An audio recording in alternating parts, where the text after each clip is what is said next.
So tignan niyo po mga kaibigan, napaka sariwa ng paligid, napakaganda, napakalinis, at may mga squirrel pa. Ayan, Ayun pa, oh. nakikita niyo ba? Record mo, meron pa, oh.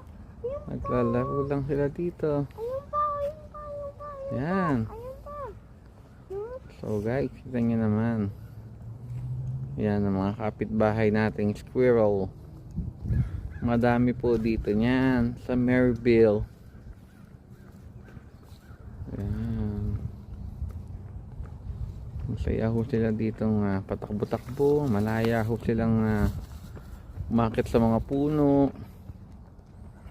At talagang makikita mo na may kalayaan silang mamuhay dito sa Maryville, kasama ng mga ducks dito.